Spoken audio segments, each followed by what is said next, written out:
Hello everybody and welcome back. Welcome to my channel. My name is Gabriel and today we are taking a look at the LEGO Star Wars Boba Fett Starship.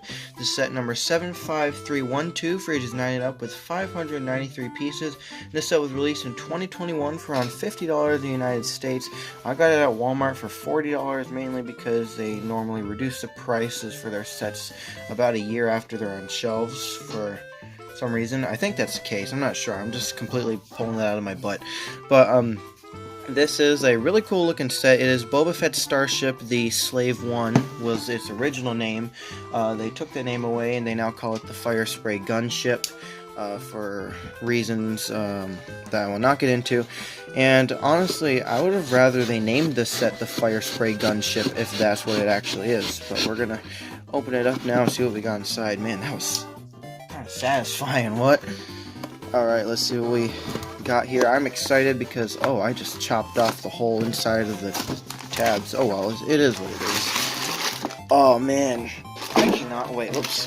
This is my first Boba Fett ship. So we got bag 1, bag 4, 2, 3, some stickers, and a nice looking instruction booklet. This is really nice. I like this. Yeah, I love that binding on the books when they're nice and thick like that. Alright, well, time to get into the speed build.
So I finished building the set, and the building process was actually quite fun. I did not expect there to be Technic elements in the middle here. You probably saw them when I was doing the speed build, but that's pretty cool how they use those to hold up this part of the ship. I like how it goes from like a normal brick built set to Technic and then back to normal bricks, which is pretty cool.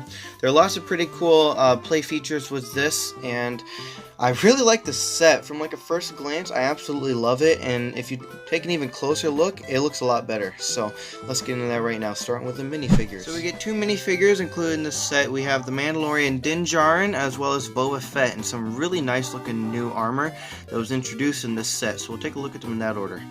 So the Mandalorian here is a really cool Beskar armor design that we see throughout the entire show, rather than the scrappy looking design that we get in the sets that came out before this. And so I really like this design a lot better. It just looks a lot cleaner, a lot cooler. It's just really cool. I love the silver helmet. That looks really nice. I think the visor is like the black part for the visor heading down the face is a bit too wide. They probably should have printed that a little bit thinner. The blaster is pretty cool. He gets well, I mean, it's just a normal short Star Wars blaster, and he also comes with a silver spear, and that's supposed to be the Beskar spear that he gets in The Mandalorian Season 2. I'm not going to spoil too much, and not for the sake that I don't want to spoil it, it's just for the sake that I just don't remember. But I know he got it in Season 2. and it's a pretty cool addition to have here. We also get that in another set. He comes in, this specific Mando comes in 3 sets: the Trouble on Tatooine, the Boba Fett Starship, and the Imperial Light Cruiser. So it's pretty cool. Now I have 2 of this guy now. He has a gray cape, which is like a thin, smaller cape, or well, it's not thin, but you know, it's smaller than the superhero capes, which are wider. And I love the arm print and the detailed arm print in for this side, where you have the flamethrower. I believe that's a flamethrower with his shoulder pad, and the other side, yeah, the other side has those whistling birds and another shoulder pad. Some nice leg printing as well. It's just a really cool detailed figure. Here is his base minifigure form. As you can see, he does not have any face print, unfortunately. He does have some back torso printed, which is pretty cool. I know that there is a new set that came out with him. It was his Starfighter that we see in the Book of Boba Fett show, and in that one he has a face print. But that set is expensive, so I don't think I'm going to be getting that anytime soon. So like I said earlier, this version of Din Djarin can be found in those 3 sets, and he goes for around $7, which is, whoa, $7? Holy cow, that's a lot. Moving on, we got Boba Fett, and this version of Boba Fett is looking clean, he's looking nice. This is a really great version of Boba Fett that we get. This is based off of the aftermath of Return of the Jedi, where he got eaten by the Sarlacc, and then he crawled out, and he's got his armor back, and he repainted it, which looks a lot cooler. One thing I don't like is how the head, or the helmet, and the jetpack are still inaccurate. They're supposed to be the dark green like they are in his chest plate. I can move the blaster out of the way for you to see it, but that's unfortunate how they didn't get those accurate, but they got the printing right, so that's kind of weird. The blaster here is that cool space pistol that we got in that CMF series, with the black lightsaber hilt attached to the bottom little blaster point. I don't know what it's called. It's a pretty cool looking blaster. I think it resembles it a lot better than the older ones that they had. And he also has some nice side arm printing as well. And as you can see, it's got like the shiny tubes that go along the side of the arm, which is really impressive. And then he's got that on the other side with the Mandalorian crest on his shoulder pad. And he has some nice leg printing. Unfortunately, his legs are not dual molded. I feel like they should have been dual molded, or at least, well, they're in a gunmetal gray, so it's like a pearl darker gray, like a shiny silvery looking color, which is weird because I don't remember him having like silver pants. They're supposed to be black, and then he also has the black robe as well. So I feel it would have been better if they just had it all black, but then again, I see they're trying to make the details of his robe stick out, like around the knee. But they could have dual molded it and given him, like, silver boots or something. So this does kind of look wacky, especially from the back. The front looks fine, but he even has toe printing, which is pretty cool. And I love the helmet design. I did have a Boba Fett before this. I don't think that helmet is the same. I'm gonna go grab it real quick. Here's an old Boba Fett I have based on the Return of the Jedi movie, and I think the printing is very similar. It is missing a couple details here and there, and mine is all scratched up. Wow, that's really scratched. But this one definitely looks a lot darker and cleaner, and I like this one. He has the same attachment that those Mandalorians have, which is the viewfinder, I think it's called. They use it for targeting the rocket that comes out of their jetpack, which is this thing in the middle here. The other 2 sides are, what give him flight capabilities. Underneath the helmet, we have a really nice face print meant to represent Temuera Morrison, which looks really awesome with all like the scar details and stuff, even on the back. And there's also some really neat back torso printing as well once you remove the jetpack, so that just looks really cool. This version of Boba Fett is not exclusive. He can be found in 2 sets. This one, the Boba Fett Starship, as well as the newer one that came out this year, the Boba Fett's Throne Room, and he goes for around $14.50, which is a lot crazier than what Mando goes for. Now moving on to the builds, we're going to take a look at the Starship first before this little cart thing. I know we normally take a look at the side builds first, but that little cart has some significance later on, so we'll take a look at this first.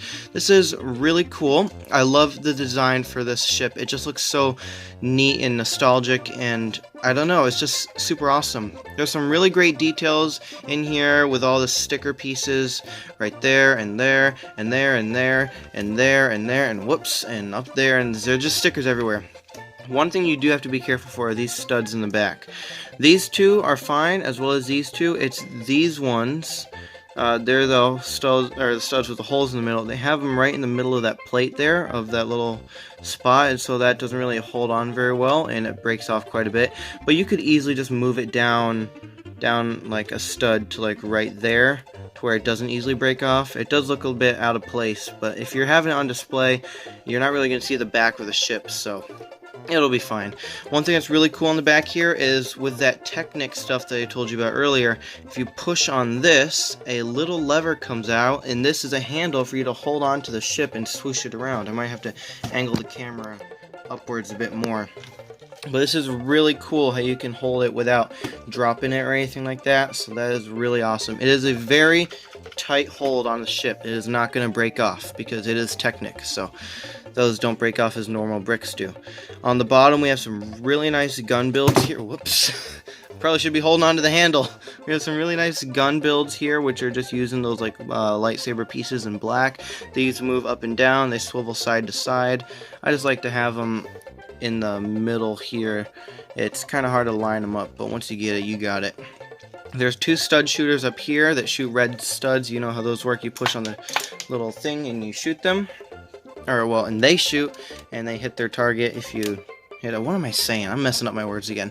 These little wings here, I don't actually like the little wing designs because they just kind of look... There's a big hole. That's one thing that I don't like. I don't know if that's accurate or not. I'll have to look at the ship again. And it just kind of looks like scrap, like it's made out of garbage, which is just kind of weird.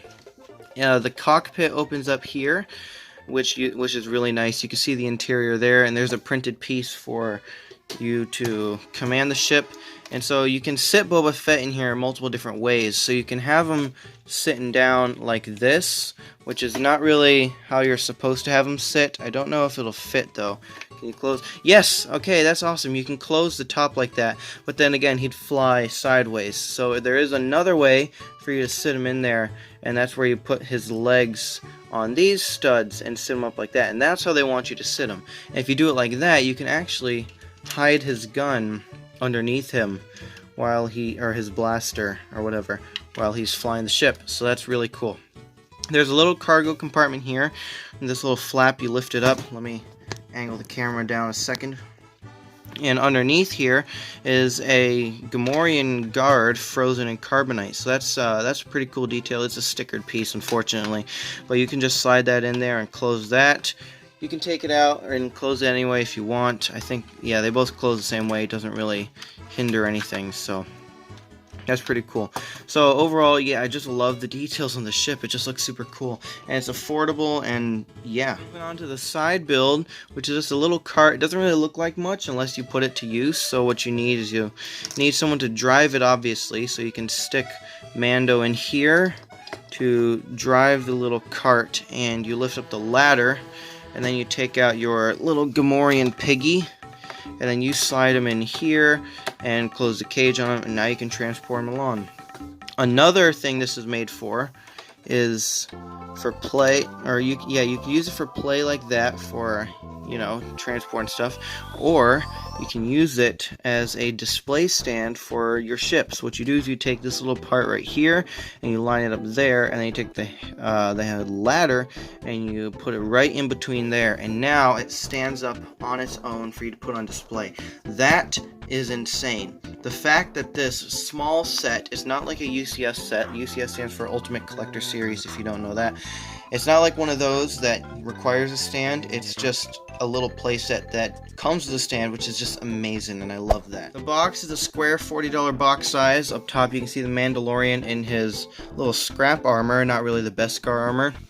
And then you have a picture of the ship with a nice looking planet in the back. Is that real? Yeah, that's like a real life picture, I think.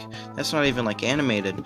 On the back here, you can see different shots of the set, how you can load up Boba Fett in there, and how you can stand it up on stuff with the handle, and all that jazz. So that's just pretty cool. The instruction book here is large size in like a square form, and in the back you have the Win robot, as well as an ad for the Skywalker Saga game, which is finally out now, thank goodness. I already have it.